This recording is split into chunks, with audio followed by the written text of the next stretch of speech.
ఇరాన్కు America అధ్యక్షుడు Trump కొత్త warning ఇచ్చారు. కాల్పుల విరమణ గడువు పొడిగించేది లేదని స్పష్టం చేశారు. ఈ నెల 21లోపు ఇరాన్ ఒప్పందం చేసుకోవాలని, లేకుంటే హర్మూజ్ జలసంధి దిగ్బంధాన్ని కొనసాగిస్తామని ప్రకటించారు.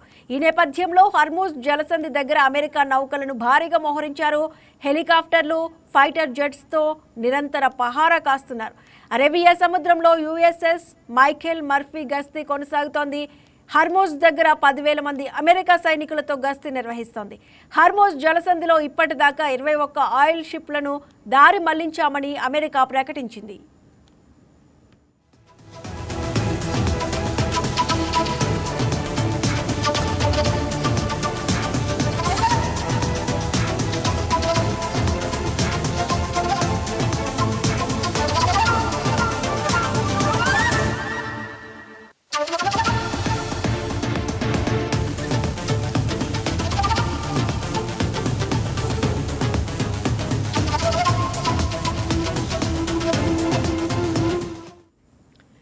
ఇరాన్తో ఒప్పందంపై అమెరికా అధ్యక్షుడు డొనాల్డ్ ట్రంప్ కీలక వ్యాఖ్యలు చేశారు. బుధవారంలోగా ఆ దేశం తమతో ఒప్పందం కుదుర్చుకోవాలన్నారు.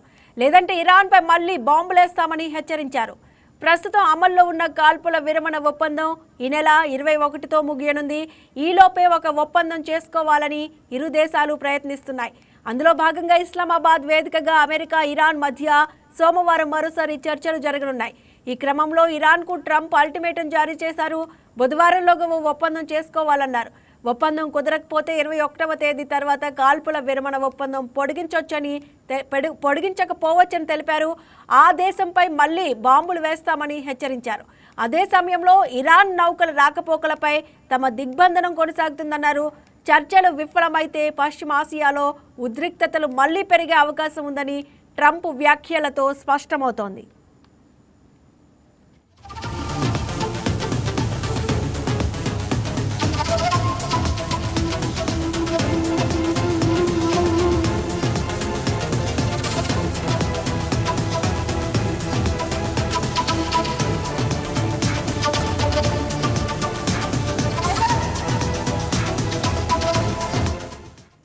ఇరాన్తో కలిసి దాని అణు కేంద్రాల నుంచి శుద్ధి చేసిన యురేనియంను భౌతికంగా వెలికి తీయనున్నట్లు ట్రంప్ తెలిపారు.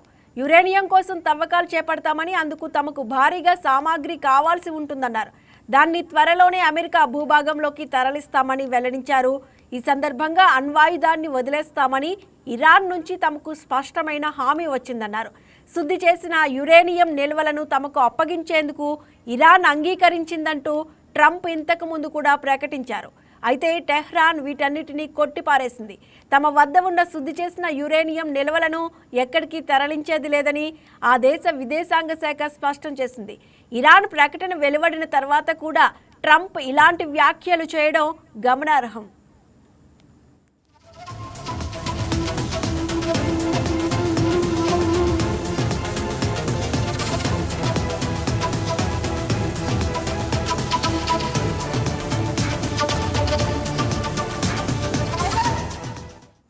నాటోపై అమెరికా అధ్యక్షుడు డొనాల్డ్ ట్రంప్ మరోసారి విరుచుకుపడ్డారు. గతంలో ఉద్రిక్తతల సమయంలో ఈ కూటమి అసమర్థంగా వ్యవహరించిందని విమర్శించారు. ఇకపై తనకు దాని సాయం అవసరం లేదన్నారు. హర్మూజ్ జలసంధికి సంబంధించి దాదాపు అన్ని సమస్యలు సద్దుమణిగాయని, ఇప్పుడు మీకు ఏదైనా సాయం కావాలా అంటూ నాటో నుంచి తనకు ఫోన్ వచ్చిందని చెప్పారు. 2 నెలల క్రితమే వాళ్ళ సాయం కావాల్సి ఉండేదని, ఇప్పుడు ఆ అవసరం లేదని వారితో చెప్పానని ట్రంప్ అన్నారు. నిజానికి నాటోతో తమకు ఎప్పుడూ అవసరం పడలేదని, వారికే తమ అవసరం ఉందని వ్యాఖ్యానించారు.